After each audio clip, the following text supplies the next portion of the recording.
उसकी जिंदगी दर्द से शुरू हुई थी। मनहूस है तू, तेरे पैदा होते ही तेरी माँ मर गई। तू इस घर के लिए अभिशाप है। बाबा, मैंने क्या किया है? क्यों सब मुझे मनहूस कहते हैं? रो मत, तेरी किस्मत में यही लिखा है, जहाँ जाएगी दुखी लेकर जाएगी। जिस लड़की को अपने ही घर में मनहूस कहा गया, क्या उसकी किस्मत कभी बदलेगी? गांव रामपुर के किनारे एक पुराना कच्चा घर था। टूटी दीवारें, छप्पर की छत और अंदर बस दर्द ही दर्द। उस घर में रहता था रामू, उसकी दूसरी पत्नी चंपा और उसकी पहली पत्नी की बेटी गौरी। गौरी बस 15 साल की एक सीधी साधी लड़की, जिसकी आंखों में पढ़ने का सपना था, लेकिन जिंदगी ने उसके हाथ में किताब नहीं, झाड़ू पकड़ा दी थी। सुबह का समय था। चंपा चिल्लाते हुए, ए गौरी, कब तक सोती रहेगी मनहूस? सूरज सिर पर चढ़ गया और ये रानी अभी तक सो रही है। गौरी जल्दी से उठती है, आंखें अभी भी नींद से भरी थी। गौरी, माँ, मैं बस अभी उठी। चंपा गुस्से में, माँ मत बोल मुझे, तेरी वजह से ही तो मेरे घर में दुख है। जिस दिन तू आई उसी दिन तेरी असली माँ मर गई, अब शगुन है तू। गौरी चुप हो जाती है, उसकी आंखों में आंसू आ जाते हैं, लेकिन वो कुछ नहीं बोलती। तभी बाहर से रामू आता है। क्या हुआ चंपा, सुबह सुबह क्यों चिल्ला रही है? और क्या, ये तेरी बेटी कामचोर, कुछ काम नहीं करती, बस बैठी रहती है। रामू गुस्से से गौरी की तरफ देखता है। सच में? मैंने तुझे पाला है खाने के लिए नहीं, काम करने के लिए, समझी? बाबा, मैं तो सुबह से काम ही कर रही थी।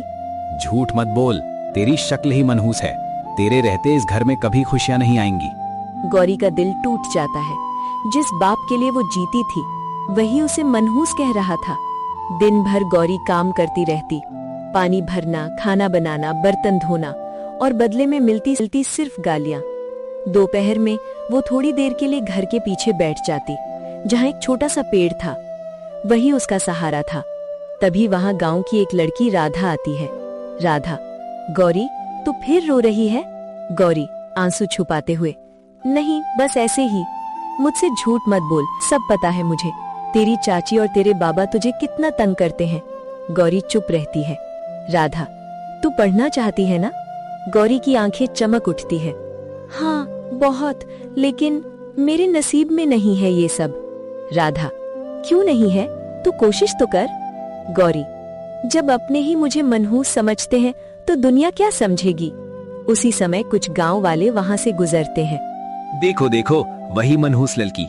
हाँ भाई, कहते हैं जिस घर में ये रहती है वहाँ हमेशा दुख ही आता है।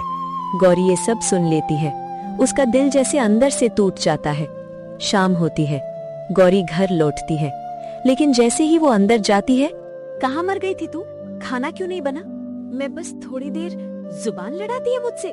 गौरी जमीन पर गिर जाती है। रामू भी वहाँ खड़ा देख रहा था, लेकिन उसने कुछ नहीं कहा। गौरी रोते हुए, बाबा, मैंने क्या गलती की है? क्यों सब मुझे मनहूस कहते हैं? क्योंकि तू है ही मनहूस।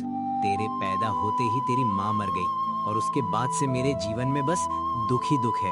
ये सुनकर गौरी जैसे अंदर से मर जाती है। वो धीरे से उठती है और बिना कुछ बोले बाहर चली जाती है। रात का समय, पूरा गांव सो रहा था, लेकिन गौरी उस छोटे पेड़ के नीचे बैठी आसमान को देख रही थी। गौरी अपने आप से, अगर मैं सच में मनहूस हूँ तो भगवान मुझे क्यों जिंदा रखा है? क्यों नहीं खत्म कर देते मुझे? उसकी आंखों से आंसू लगातार बह रहे थे। अगले दिन सुबह, ए गौरी, आज जल्दी जंगल जा, लकड़ी खत्म हो गई है। जी? गौरी बिना कुछ बोले सिर झुका लेती है। रास्ते भर उसके मन में वही बातें घूम रही थी, मनहूस, अपशकुन। उसकी आंखें भर आती हैं, लेकिन वो खुद को संभाल लेती है। जंगल में पहुंचकर वो लकड़ी इकट्ठा करने लगती है। तभी उसे पास से हल्की सी करहाने की आवाज आती है। गौरी चौंक जाती है। ये आवाज? वो धीरे धीरे उस आवाज की तरफ बढ़ती है, और जो वो देखती है उसे देखकर उसका दिल कांप जाता है। एक गाय जमीन पर गिरी हुई थी, बहुत कमजोर, सांसें तेज, शरीर पर घाव। अरे, ये तो बहुत बुरी हालत में है। वो तुरंत उसके पास बैठ जाती है। डर मत, मैं हूँ ना। गाय धीरे से अपनी आंखें खोलती है, जैसे किसी अपने को पहचान रही हो। सब मुझे मनहूस कहते हैं, पर मैं किसी को तकलीफ में नहीं देख सकती। वो इधर उधर से पत्ते और पानी लाती है, उसके घाव साफ करती है। कुछ देर बाद गाय थोड़ी संभलती है। देखा, अब ठीक लग रहा है ना? लेकिन फिर गौरी सोच में पड़ जाती है। अगर मैं इसे यहीं छोड़ दूं तो ये फिर से मर जाएगी। वो कुछ पल सोचती है, फिर अचानक फैसला लेती है, मैं इसे घर ले जाऊंगी। काफी मेहनत के बाद वो किसी तरह उस गाय को सहारा देकर घर की तरफ लाती है। जैसे ही गौरी घर पहुंचती है, एक क्या उठा लाई तो गाय? वो भी ऐसी बीमार? दिमाग खराब हो गया है तेरा? बाबा ये बहुत बीमार थी, अगर मैं इसे छोड़ देती तो मर जाती। सुन ले गौरी, ये गाय इस घर में नहीं रहेगी। गौरी की आंखों में आंसू आ जाते हैं। अगर ये यहाँ नहीं रह सकती तो मैं भी नहीं रहूंगी। अरे वाह, अब ये हमें धमकी दे रही है। मैं सच कह रही हूँ, मैं इसे अकेला नहीं छोड़ सकती। ठीक है, चली जा, जहाँ जाना है जा, हमें तेरी जरूरत नहीं। गौरी एक पल के लिए रुकती है। दिल अंदर से टूट रहा था, लेकिन फिर वो उस गाय की तरफ देखती है और फैसला कर लेती है। वो घर के पीछे एक छोटा सा खाली झोपड़ा था, वहीं जाकर रहने लगती है। रात का समय, ठंडी हवा चल रही थी। गौरी उस गाय के पास बैठी थी। गौरी, प्यार से, अब से तू ही मेरा परिवार है, मैं तुझे कभी अकेला नहीं छोड़ूंगी। गाय धीरे से उसकी तरफ देखती है और पहली बार उसकी आंखों में अपनापन दिखता है। दिन बीतने लगते हैं। गौरी रोज उसकी सेवा करती, घाव साफ करती, पानी देती, खुद भूखी रह जाती, लेकिन गाय को खाना जरूर खिलाती। एक दिन सुबह जब गौरी उठती है तो वो हैरान रह जाती है। गाय बिल्कुल ठीक खड़ी थी और उसके सामने ताजा दूध भरा हुआ था। गौरी हैरान होकर, ये कैसे? वो धीरे से गाय के पास जाती है। गाय उसकी तरफ प्यार से देखती है, जैसे कह रही हो, तूने मेरा साथ दिया, अब मैं तेरा साथ दूंगी। गौरी की आंखों से खुशी के आंसू निकल आते हैं। गौरी, अब मुझे किसी की जरूरत नहीं। पार्ट 2 में होगा सबसे बड़ा खुलासा, इसलिए अभी सब्सक्राइब करें और जुड़े रहें। कहानी अभी खत्म नहीं हुई है, असली मोड़ अभी बाकी है। पार्ट 2 देखने के लिए अभी सब्सक्राइब करें। धीरे धीरे गौरी उस दूध को बेचने लगते हैं। गांव वाले जो उसे मनहूस कहते थे, अब उसी से दूध खरीदने आने लगते हैं। गांव वाला, अरे गौरी, थोड़ा दूध देना। दूसरा, तेरी गाय का दूध तो बहुत अच्छा है। गौरी बस मुस्कुरा देती है। उधर रामू और चंपा सब देख रहे थे। चंपा लालच में, देख रहे हो, ये लड़की तो पैसे कमाने लगी है। और वो गाय भी काम की लगती है। अगर हम इसे वापस घर बुला ले तो गाय भी आ जाएगी और पैसा भी। रामू की आंखों में लालच साफ दिख रहा था। अब उन्हें अपनी मनहूस बेटी याद आने लगी थी। समय बीतता गया। अब वही गौरी जो कभी लोगों के ताने सुनकर रोती थी, आज अपने पैरों पर खड़ी थी। उसकी छोटी सी झोपड़ी अब साफ सुथरी बन चुकी थी। गाय भी पूरी तरह स्वस्थ और सुंदर हो गई थी। और सबसे बड़ी बात, गौरी अब अकेली नहीं थी, उसके पास उसका अपना था। हर सुबह गौरी गाय के पास बैठकर प्यार से कहती, तू नहीं होती ना तो शायद मैं भी नहीं होती। गाय धीरे से उसके हाथ चाटती। अब गांव के लोग भी बदल गए थे। गांव वाली औरत, अरे गौरी, तेरा दूध तो शहर तक जाने लगा है। दूसरी औरत, सच में तू तो बहुत आगे बढ़ गई। गौरी बस हल्की सी मुस्कान देती, लेकिन अंदर से वो सब याद था, वही लोग जो उसे मनहूस कहते थे। उधर रामू और चंपा का हाल अब खराब होने लगा था। घर में पैसे की कमी, काम भी ठीक से नहीं चल रहा था। एक दिन, चंपा, अब क्या करेंगे, घर चलाना मुश्किल हो रहा है। एक ही रास्ता है। क्या? रामू धीरे से कहता है। गौरी। चंपा पहले तो चौंकती है, फिर उसके चेहरे पर वही लालच आ जाता है। हाँ, अगर वो वापस आ जाए तो सब ठीक हो सकता है। अगले दिन रामू और चंपा गौरी की झोपड़ी के सामने खड़े थे। गौरी बाहर आती है, उन्हें देखकर एक पल के लिए चौंक जाती है। गौरी, आप लोग यहाँ? रामू थोड़ा नरम बनने की कोशिश करता है। बेटी, हम तुमसे मिलने आए हैं। बेटी? ये शब्द सुनकर गौरी के अंदर कुछ टूटता है। गौरी, अच्छा, अब मैं बेटी बन गई?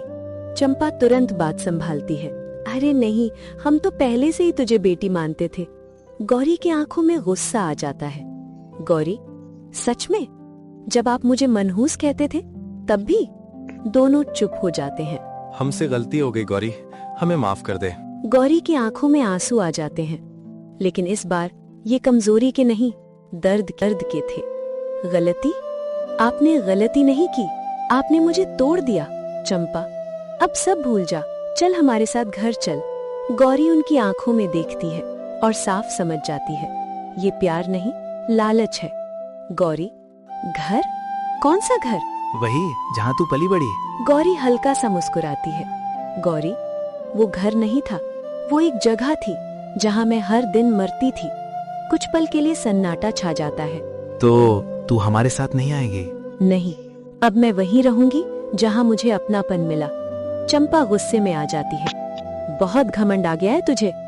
घमंड नहीं, ये मेरा आत्मसम्मान है। ये सुनकर दोनों चुप हो जाते हैं। गौरी आगे बढ़ती है और आखिरी बार कहती है, गौरी, जिस दिन आपको मेरी जरूरत थी आपने मुझे छोड़ दिया, और आज जब मुझे आपकी जरूरत नहीं तो आप मुझे लेने आए हैं। रामू की आंखों में पछतावा साफ दिख रहा था। हमें माफ कर दे बेटी।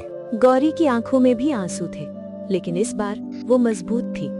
गौरी, मैंने आपको माफ कर दिया, लेकिन मैं वापस नहीं आऊंगी, कहकर वो मुड़ जाती है और अपनी गाय के पास चली जाती है। रामू और चंपा वहीं खड़े रह जाते हैं, खाली हाथ और पछतावे के साथ। कभी कभी जिन्हें हम मनहूस समझते हैं वही हमारी किस्मत बदलने की ताकत रखते हैं। बस जरूरत होती है उन्हें समझने की। अगर आपको गौरी की कहानी ने जरा सा भी दिल छू लिया है तो चैनल को सब्सक्राइब जरूर करें, क्योंकि ऐसी ही दिल को छू जाने वाली कहानियां मैं आपके लिए लाती रहूंगी। जिस दिन रामू ने अपनी गाय बेचने का फैसला किया, उसी दिन किस्मत ने उसका इम्तिहान लेना शुरू कर दिया। गांव के आखिरी छोर पर एक छोटी सी कच्ची झोपड़ी थी। दीवारों पर मिट्टी उखड़ी हुई, छत पर टीन की टेढ़ी चादर और सामने बंधी एक सफेद गाय गौरी। रामू हर सुबह सूरज निकलने से पहले उठ जाता था। उस दिन भी वही हुआ। वो खाली बाल्टी लेकर गौरी के पास बैठा। चल गौरी, आज तो कुछ कर दे, अब सच में हालात हाथ से निकल रहे हैं। गौरी शांत खड़ी रही। सीता अंदर से आई। कुछ मिला? रामू ने खाली बाल्टी उठाकर दिखा दी। कुछ नहीं, जैसे पिछले 5 दिन से कुछ नहीं। सीता ने खुद को संभालते हुए कहा, भगवान देर करता है, अंधेर नहीं। रामू हल्का सा हंसा। बस यही भरोसा है, वरना तो गांव वाले रोज दाना मारते हैं। दिन बीतते गए, घर में अनाज खत्म होने लगा। एक शाम सीता ने आखिरी मुट्ठी चावल धोए। रामू, बस आज का ही बचा है। रामू चुप बैठा रहा। कुछ देर बाद बोला, कल शहर ले जाऊंगा गौरी को, बेच देंगे। सीता का हाथ रुक गया। तुम सच में बेच दोगे? क्या करूं, भूख से लड़ूं या भरोसे से? सीता की आंखें भर आई। जब सबने हमारा साथ छोड़ा था तब यही तो थी हमारे साथ। अगर कल भी दूध नहीं दिया तो मजबूरी समझना। उस रात तेज आंधी आई, छत हिलने लगी।